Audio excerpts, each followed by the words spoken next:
Hey everybody, it's me Molly. I'm going to show you how I made these really cute and adorable house pride ornaments for my Christmas tree.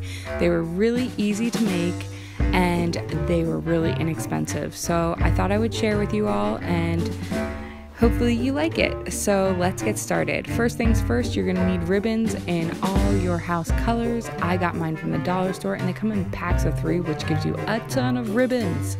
Then I got these plastic ornaments from my dollar store around Christmas time, and I printed off a sheet of all the house badges.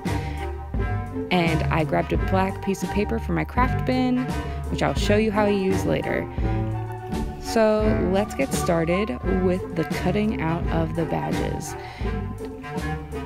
Now, this was the most time-consuming part of the whole project, because if you're anything like me, you like to get around those little detail areas and make sure you're like really getting close and you don't have all this excess white hanging around and it's just the emblem. And so this was pretty time-consuming for me. And I went on Google to find these badges and actually just Google searched Harry Potter house badges, and these came up and I liked them. I thought they were really pretty and pretty awesome. And of course they had Ravenclaw with an eagle, which is very important to me because I am Ravenclaw. So nobody wants to watch me cut all those out. So here they are.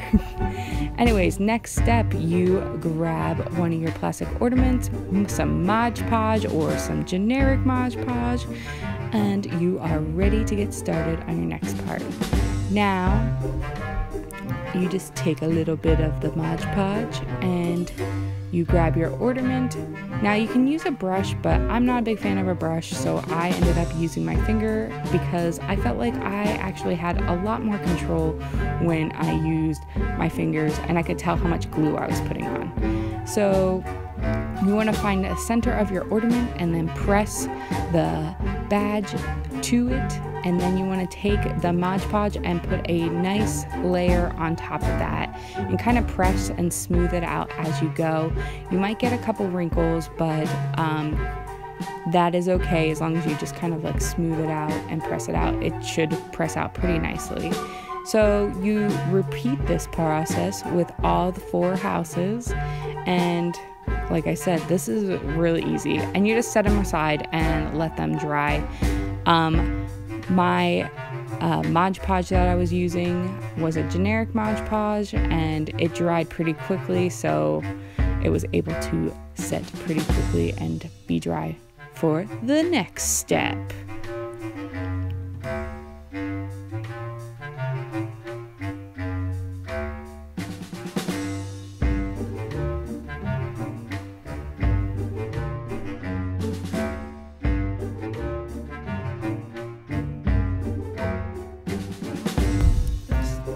So if you remember that black sheet of paper that I told you about in the beginning, well, this is important for Hufflepuff House. So I could not find black ribbon anywhere in the dollar store, and I was like, what can I use as a substitute? So I thought of this method. Now this would be a great method if you don't want to spend money on ribbons and you have papers in the correct color. And what you would do is you just cut the paper into the width that you want it to be. I aim to try to make mine approximately about the same width as my ribbon that I was using. And then I took the pieces of paper and I grabbed a pen or a wooden dowel, and I took the paper and I wrapped it around so it was spirally. And it was super easy to do, and as I was thinking about it, if I had thought about it before I went to the dollar store, I probably would have done that for Ravenclaw and tried to find some really nice brown or bronzy paper. But it makes these cute little curlicues, so this would be an alternate method of doing it if you didn't want to buy ribbons.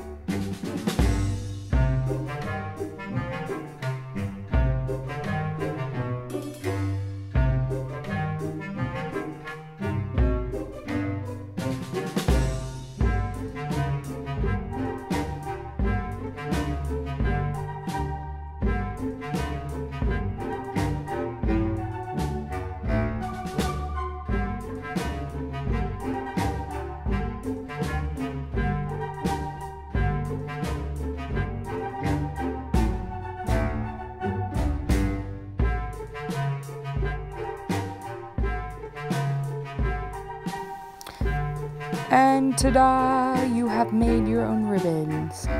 So the next part is the best part because you get to put the ribbons inside the ornament. So for me, I grabbed the colors that I would be using for the stuffing of the ornament, and I would take them, and as you can see there is a little staple, and what I did is I cut on either side of the staple and made these little cute curly cues, and I began to put them into the ornament. And I did this in a method of putting in some blue and then putting in some silver, and I kind of would alternate whatever the two colors I was using, and if I had different texture ribbons I would kind of alternate so it would look very different and awesome and reflect light and be beautiful.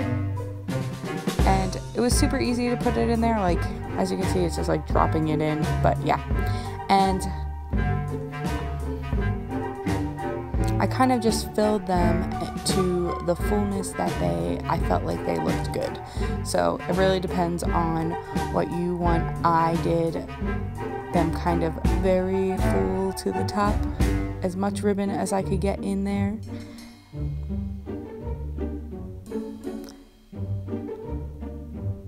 And once you are done putting all your ribbons in, you can take the little topper to the ornament and re-put that on, and it is done. So you go to your next house color.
And that completes all 4 houses in Ornaments. I thought they turned out great and they look spectacular on my Christmas tree with little lights, and I'm really excited to have them. I thought I would share with you all how I made them because they were super cheap and super easy to make. So thanks for watching. Don't forget to like, subscribe, and share, and see you next time. Bye.